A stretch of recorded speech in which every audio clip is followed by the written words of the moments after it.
Hi all, welcome to day 21. இன்னைக்கு நம்மளோட last day. So இன்னைக்கு டாபிக் பங்க்சுவேஷன்ஸ். எஸ், ரைட்டிங்கை தான் நம்ம ஃபோக்கஸ் பண்ண போறோம். நம்ம யூஸ் பண்ற எல்லா பங்க்சுவேஷனும் ரீடிங்க்கு ரொம்ப ஹெல்ப்ஃபுல்லா இருக்க போகுது. நம்ம நிறைய விஷயங்கள் பேசுறதுக்கு கத்துக்கிட்டாச்சு. நியர்லி 300 பிளஸ் சென்டென்சஸ் இப்போ நம்ம கையில ஸ்டாக்கா இருக்குது. நான் இந்த சென்டென்சஸ்க்கு யூஸ் பண்ண வேண்டிய சில பங்க்சுவேஷன் மார்க்ஸ் என்னலாம் அப்படின்னு தான் பார்க்க போறோம்.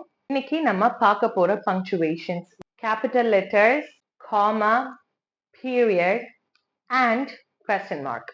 ஸோ ஃபர்ஸ்ட் வந்துட்டு கேபிட்டல் லெட்டர்ஸ். ஒரு சென்டென்ஸோட ஸ்டார்டிங் நம்ம எழுத போறோம் அப்படின்னா எப்பவுமே ஒரு சென்டென்ஸை தொடங்கும் போது அது கேபிட்டல் லெட்டர்ல தான் நம்ம தொடங்கணும். அண்ட் அதே மாதிரி ஒரு ஃபுல் ஸ்டாப் முடிச்சு அடுத்த சென்டென்ஸ் நம்ம ஆரம்பிக்கும் போதும் அந்த பர்டிகுலர் வேர்டோட ஃபர்ஸ்ட் எழுத்து இருக்குல்ல அதையும் நம்ம வந்துட்டு கேபிட்டல் லெட்டர்ஸ்ல தான் ஆரம்பிக்கணும்.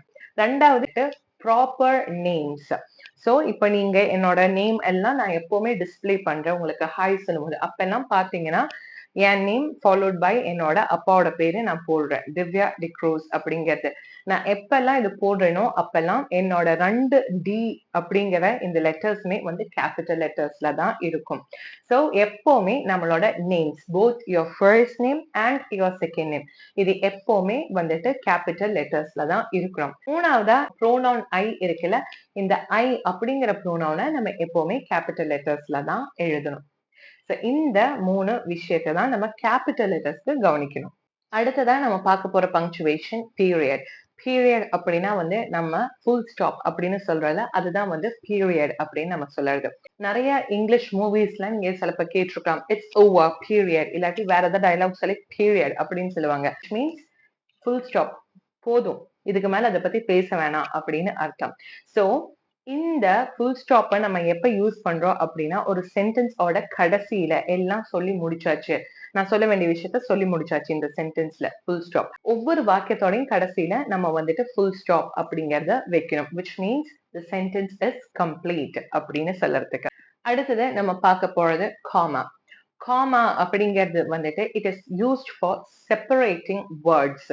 ஸோ வார்த்தைகளை செப்பரேட் பண்ணறதுக்கு யூஸ் பண்ற விஷயம் தான் காமா அப்படிங்கிறது. ஒரு எக்ஸாம்பிள் பார்க்கலாம். எனக்கு நிறைய விஷயங்கள் சாப்பிட்றதுக்கு பிடிக்கும். ஸோ அது என்னெல்லாம் நான் லிஸ்ட் பண்ண போறேன்னு வச்சுக்கோங்களேன். I like pizza, burger, noodles and biryani அப்படின்னு நான் சொல்றேன்னா 4 விஷயங்கள் எனக்கு பிடிக்கும். ஸோ இங்க பாத்தீங்கன்னா பீட்சா, பர்கர், நூடுல்ஸ். நான் நூடுல்ஸ் முடிச்சு அண்ட் போடுறனால அதுக்கப்புறம் இனியும் என்ன பிடிக்கும் அந்த கடைசி வார்த்தைய எழுதுறதுக்கு முன்னாடி மட்டும் நம்ம அண்ட் போடுவோம். அதுக்கு முன்னாடி இருக்கிற அத்தனை வார்த்தைகளையும் செப்பரேட் பண்றதுக்கு நம்ம காமா தான் யூஸ் பண்ணுவோம். சோ இதுதான் வந்து காமா ஆர் யூஸ். அடுத்தது கொஸ்டின் மார்க். கொஸ்டின் மார்க் எப்போ ஒரு சென்டென்ஸ்ல யூஸ் பண்ணுவோம் அப்படின்னா கேள்விகளோட கடைசியில நம்மளுக்கு ஆல்ரெடி தெரியும் அது வந்து ஒரு கேள்வி அப்படின்ட்டு வாசிக்கிறவங்களுக்கு புரியறதுக்கு வேண்டி நம்ம யூஸ் பண்ணதுதான் வந்துட்டு கொஸ்டின் மார்க். That's all. நம்ம 21 டேஸை வந்து ரொம்ப சக்சஸ்ஃபுல்லா முடிச்சிருக்கோம். இந்த 21 டேஸும் நீங்க ஃபாலோ பண்ணீங்கன்னா 300 பிளஸ் சென்டென்சஸ் உங்க கையில இப்ப இருக்கும் அப்படிங்கிறது I am pretty sure about that.